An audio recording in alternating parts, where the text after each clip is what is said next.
E o Brasil, do ponto de vista diplomático, de autoafirmação como país, não vê a relação com a China de uma maneira muito, digamos, inferiorizada, sendo que deveria se sentir superior?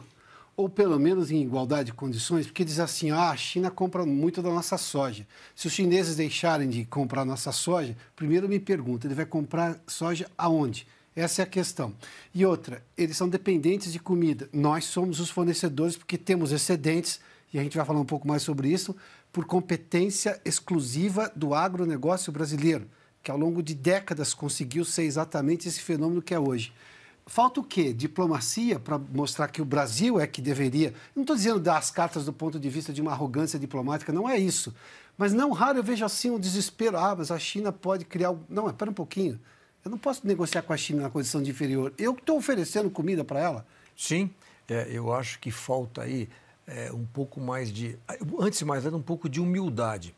Eu acho que a nossa diplomacia tinha que procurar o agronegócio e entender o que aconteceu. Os brasileiros, e principalmente aqueles que estão hoje na nossa diplomacia externa, eles não entenderam o que aconteceu com o Brasil. Às vezes eu vou conversar com algum diplomata, ele tem uma ideia errônea, ultrapassada ainda do agro. O agro mudou essa chave. O agro hoje é uma máquina de eficiência. O Brasil é hoje o maior exportador de sustentabilidade do planeta. E é isso que a gente precisa. Eu sempre gosto de dizer o seguinte, Adalberto, nós precisamos aprender a contar a nossa história. Porque tem alguém que está contando a história do agronegócio brasileiro, mas está contando com a sua visão, com o seu viés ideológico e de uma maneira errada. Então, nós precisamos contar. As pessoas não entendem o que aconteceu com o agronegócio. E eu não tenho dúvida, se você tem um italiano que tem orgulho da Ferrari, se você tem o francês que tem orgulho do vinho, o brasileiro deveria ter orgulho do seu agronegócio, porque é uma máquina eficiente. Não é fácil. O ano passado, o Brasil mandou comida para 229 países e territórios. Nós estamos mandando hoje, Adalberto, 5,5 toneladas de alimentos, de comida para o mundo aí fora, por minuto. Ou seja, esse programa aqui vai ter 1 hora. Você vai ter 330... Enquanto a gente está rodando esse programa, o Oeste Negócio, 330 mil quilos de comida estão sendo mandados aí para fora. Agora, vamos pegar aqui alguns exemplos. Primeiro, eu não tenho medo em dizer que nós somos o maior fornecedor da China. Por quê? Porque ela é o maior mercado. Em algum momento, não tem como. A China sempre vai ser o maior comprador. Não tem jeito. Posso substituir, posso diversificar. E isso que eu acho que a nossa diplomacia não tem feito. Porque tudo isso que nós fizemos até agora, 229 países em 2024, foi sem nenhum acordo comercial.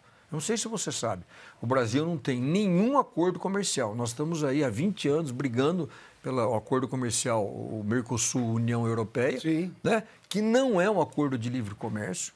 Para o agronegócio, o que nós vamos ter é um aumento de... Claro que é importante, mas ele não é um acordo de livre comércio. Nós vamos ter um aumento de cotas de alguns produtos, nada mais do que isso. Mesmo isso assusta os agricultores europeus. Mas eu estou dizendo tudo isso. Por quê? Por exemplo, os Estados Unidos têm 19 acordos comerciais que ajudam os agricultores norte-americanos. Vou dar um pequeno exemplo, por exemplo, em relação ao México. Os Estados Unidos têm um acordo, que era o antigo NAFTA, ele tem um acordo de livre comércio com o México. Então, o México tem tomado um espaço da citricultura brasileira. Por quê? Porque nós pagamos hoje $415 para colocar 1 tonelada de suco de laranja no mercado norte-americano. O México não paga nada. Então, mesmo que a citricultura mexicana, que não é nada perto da citricultura brasileira, é muito menos eficiente, mas com essa taxação, ele começa a ganhar o mercado norte-americano em relação ao suco brasileiro. Então, em algum momento, abre as portas. É muito fácil. Os Estados Unidos, não sei se você sabe, ele é o 2º maior importador agrícola do mundo. Se a gente quer diversificar, não quer depender da China, mas nós somos o 6º maior fornecedor agrícola dos Estados Unidos. Então, nós temos um mercado gigantesco, mas você não vê a nossa diplomacia. Pelo contrário, nós estamos batendo nos Estados Unidos. Estamos contra isso.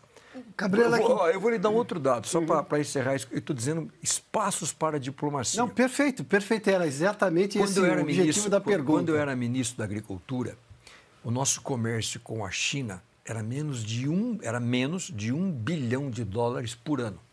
Então, todo meu ano lá como ministro suando e tal, o Brasil exportava menos de $1 bilhão. Hoje nós estamos exportando US$ 1 bilhão a cada 52 horas para a China. Veja como a chave mudou. Agora, por que isso? Porque não sei se você sabe, para cada $100 que nós exportamos para a China, nós estamos exportando 2 para a Índia. Para e pensa o tamanho do mercado que o agronegócio não tem. A China é um dos maiores consumidores a Índia é um dos maiores consumidores de frango. Só que ela taxa em 100% o frango em partes brasileiro. Então, quer dizer, nós temos que mudar esse jogo, abrir uma negociação com a Índia. Qual é a troca que você quer fazer? E talvez você fale assim, mas e a carne, por exemplo? Na Índia, embora a vaca seja sagrada para o hindu, mas na Índia você tem 300 milhões de pessoas que comem carne, mas não têm tido acesso a nenhum bife brasileiro. Imagina o dia que a gente descortinar esse mercado. A Índia tem uma classe média hoje maior do que a classe média europeia. Ou seja, eu não tenho uma diplomacia voltada ao comércio hoje no Itamaraty pragmática. Agrícola, não. Em termos de abrir mercados, primeiro que a gente deveria ter algum acordo de livre comércio, como os outros países têm. Sim, claro. E aí nós estamos indo realmente por muita... Hoje o Brasil é o maior fornecedor de alimentos para a Europa, o maior fornecedor de alimentos para o Oriente Médio, no peito e na raça, com muita eficiência e assim por diante. E nesse ponto tem uma coisa que eu acho muito importante e que os políticos brasileiros em Brasília também não atentaram para isso. Uma das coisas que tem feito muito o Brasil ganhar esse mercado, claro, volume, a gente tem quantidade para poder atender esses mercados, temos qualidade, mas temos uma coisa que muitos países não têm e que nisso o Trump tem nos ajudado, confiabilidade. Existe até uma história interessante, você quando era criança, não sei se lembra disso, um livro, e muitas pessoas citam esse livro, que era mais ou menos assim, não brinque com a sua comida. Quer dizer, esses países que são importadores líquidos de alimentos, você acha que eles têm condições hoje de brincar com a sua comida? Não tem. Não. Eles não podem. E o Trump tem feito isso agora, quando ele chega e taxa a soja para a China. A China peraí, o que os Estados Unidos representa para a China? Ele não é um parceiro confiável. E se você pegar, por exemplo, durante a pandemia, o Brasil foi talvez um dos pouquíssimos, se não o único exportador agrícola que nós não colocamos nenhuma restrição à exportação de comida. 57 países, Adalberto, durante a pandemia, o Covid, colocaram restrições nas suas exportações de comida. O Brasil não, a gente manteve firme. Então, confiabilidade. Eu acho que daqui para frente esse termo ele vai ser fundamental nessa diplomacia mundial no fornecimento da comida, porque ninguém pode brincar com a comida.